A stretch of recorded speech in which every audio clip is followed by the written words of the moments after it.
इस सीरीज़ का next question देखिए, क्वेश्चन नंबर 11। इसमें क्या है, a unit step voltage is applied at t equals to 0 to a series RL circuit with 0 initial conditions. तो अब हमें जो ऑप्शन है इसमें कोई करेक्ट ऑप्शन चूज़ करना है। तो सिंपली देखो, 1 मार्क के लिए क्वेश्चन पूछा हुआ है और बहुत सिंपल क्वेश्चन है। देखो यहाँ पर क्या है, एक सीरीज RL सर्किट है कुछ इस तरीके से, और इस सर्किट को अगर हम डिज़ाइन करें तो इस तरीके से कर सकते हैं कि यहाँ पर एक स्विच है, इसको t इक्वल्स टू 0 पर हम क्लोज़ कर रहे हैं, और यहाँ पर एक वोल्टेज सोर्स है plus minus u of t, या फिर 1 वोल्ट लिख सकते हैं। ठीक है, यहाँ पर जो क्वेश्चन है उसके अकॉर्डिंग ये दोनों चीज़ें सही है। तो यहाँ पर क्या है R और यहाँ पर क्या है L। तो मुझे बताओ, इन जनरल जो ILT है इसका एक्सप्रेशन क्या होता है, ILT equals to IL infinity plus IL, अब जिस टाइम पर स्विचिंग होगी वो time, minus IL infinity e की power minus t naught by tau. तो यहाँ पर जो टाउ है सिंपली टाइम कांस्टेंट क्या होता है, L बाई आर। तो यहाँ पर R इक्वलेंट सिंपली क्या है, R, तो L बाई आर। यहाँ पर अगर सिंपली आप देखोगे तो ILT का एक्सप्रेशन क्या आएगा बताओ, IL इन्फिनिटी प्लस जो t नोट है इसकी जगह टाइम क्या है 0, माइनस IL इन्फिनिटी e की power minus t minus 0 by tau. तो यहाँ से आप लिख सकते हो IL इन्फिनिटी क्या होगा बताओ, 1 बाई आर, क्योंकि यहाँ पर जो इंडक्टर है वो क्या होगा, शॉर्ट सर्किट, तो सिंपली V बाई आर। तो यहाँ पर 1 बाई आर प्लस, अब इनिशियल कंडीशंस क्या है 0, इसका मतलब क्या है IL 0 की वैल्यू क्या है 0, तो यहाँ पर 0 माइनस 1 बाई आर ई की power minus t by tau L by R. तो ये वैल्यू क्या आएगी 1 बाई आर, और यहाँ पर 1 माइनस ई की power minus R by L, और यहाँ पर क्या आएगा t। तो ये रेस्पॉन्स है ILT। देखो option A, it is possible for the current to be oscillatory. तो यहाँ पर आपको दिख रहा है ऑसिलेशन यहाँ पर पॉसिबल है ही नहीं, क्योंकि यहाँ पर कोई साइनोसाइडल कोई टर्म प्रेजेंट है ही नहीं। तो इसका मतलब ऑप्शन ए सिंपली क्या है, गलत। अब यहाँ पर देखो, the voltage across the resistor at t equals to 0 plus is 0। तो ये तो सिंपली सही है, क्यों, क्योंकि यहाँ पर IL 0 माइनस क्या है 0 एम्पियर, तो IL 0 प्लस भी क्या होगा 0 एम्पियर। तो सर्किट में t इक्वल्स टू 0 प्लस पर कोई करंट फ्लो होगी नहीं, तो जो रजिस्टर है उसके अक्रॉस जो वोल्टेज ड्रॉप है सिंपली क्या होगा 0 वोल्ट। तो ऑप्शन बी यहाँ पर क्या है, सिंपली करेक्ट। और देखो C और D को डिस्कस कर देते हैं। The energy stored in inductor in the steady state is 0। ये तो गलत है, क्योंकि स्टेडी स्टेट में क्या होगा, शॉर्ट सर्किट। तो यहाँ पर जो करंट है उसकी वैल्यू क्या होगी स्टेडी स्टेट में 1 बाई आर, जो हमने यहाँ पर लिखी है IL इन्फिनिटी। तो ये गलत है ऑप्शन। और डी ऑप्शन को देखो, the resistor current eventually falls to 0। तो ये भी गलत है, क्योंकि यहाँ पर स्टेडी स्टेट में जो करंट है वो आप देख रहे हो 0 नहीं है। तो ये ऑप्शन भी क्या है, गलत है।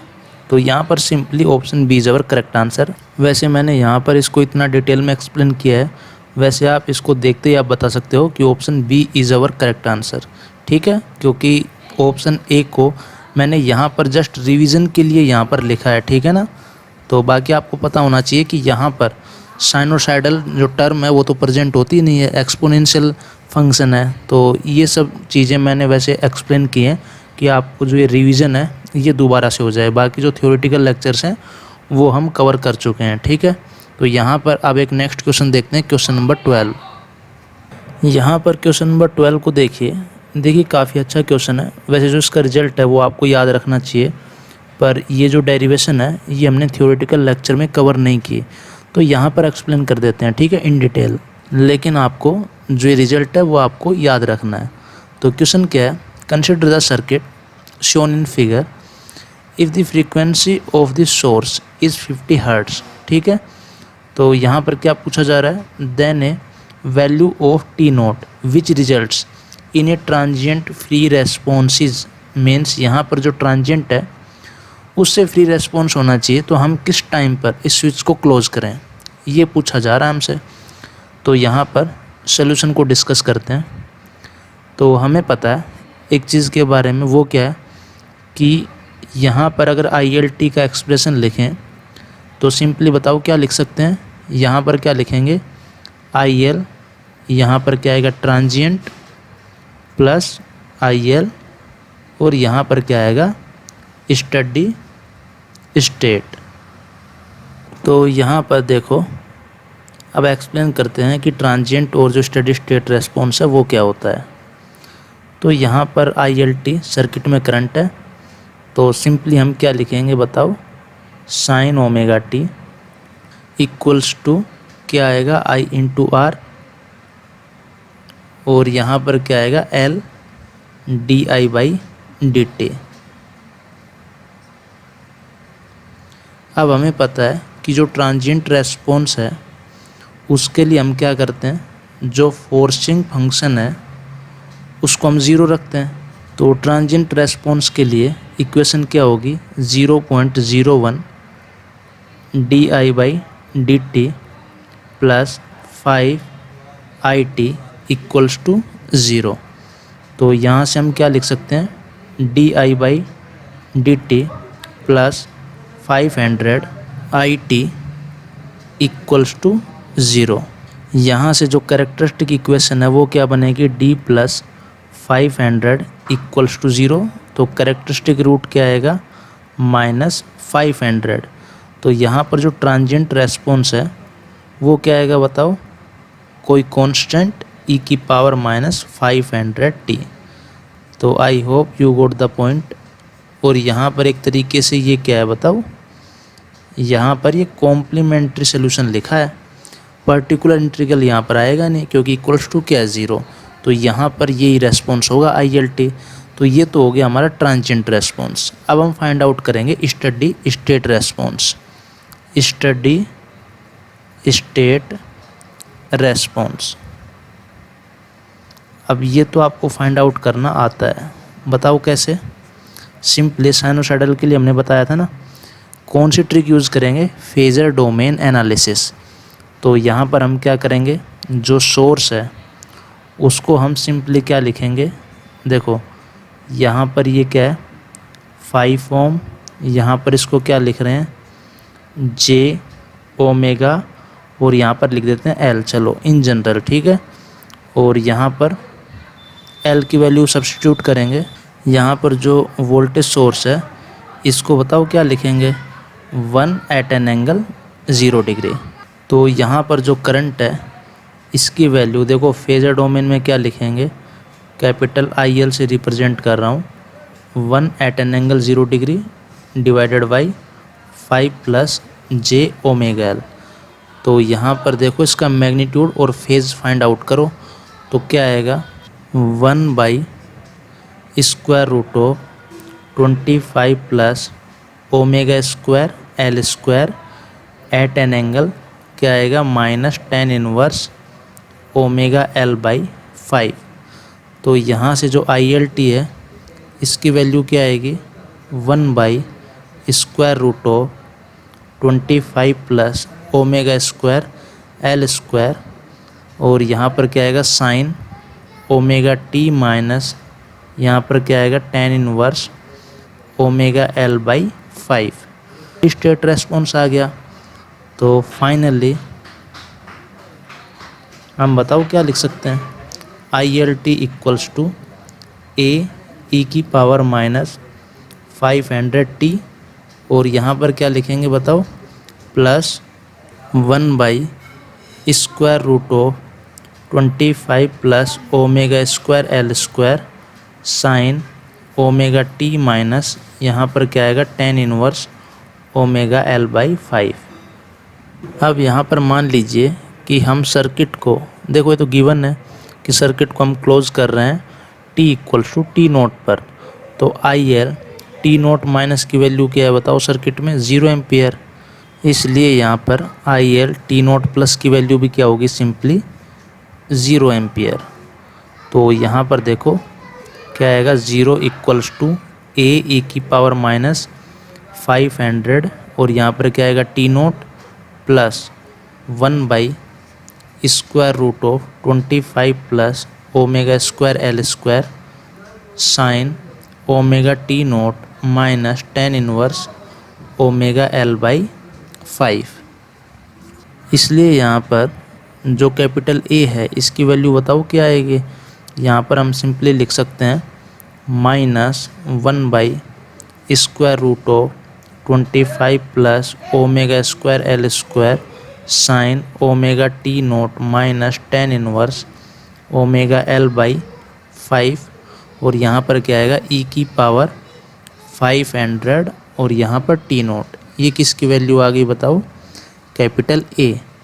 तो यहाँ पर हम ये वैल्यू अगर सब्स्टिट्यूट करें तो यहाँ से हम क्या लिख सकते हैं बताओ, -1/√25 plus ω²L² sine ω⁡T0 minus tan inverse ω/L/5 और यहाँ पर क्या आएगा यहाँ पर आएगा 500 T0 और यहाँ पर क्या बचेगा -500 और यहाँ पर क्या आएगा T plus 1/√25 plus ω²L² sine ω⁡T minus tan inverse ω/L/5। तो यहाँ पर जो ट्रांजिएंट फ्री रेस्पॉन्स का मतलब है कि ये जो टर्म है ये क्या होनी चाहिए 0, क्योंकि यहाँ पर ही क्या है ट्रांजिएंट, ये तो स्टेडी स्टेट सोल्यूशन है ना।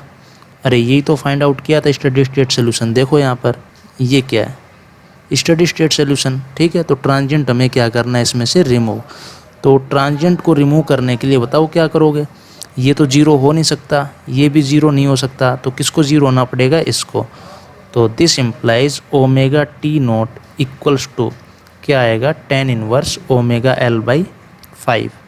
तो यहाँ से बताओ T0 क्या आएगा, सिंपली tan इनवर्स।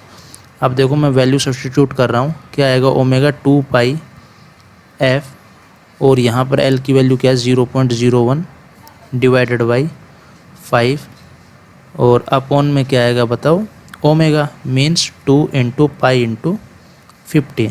तो इसको सोल्व करेंगे तो वैल्यू कितनी आएगी 1.785 मिली सेकेंड।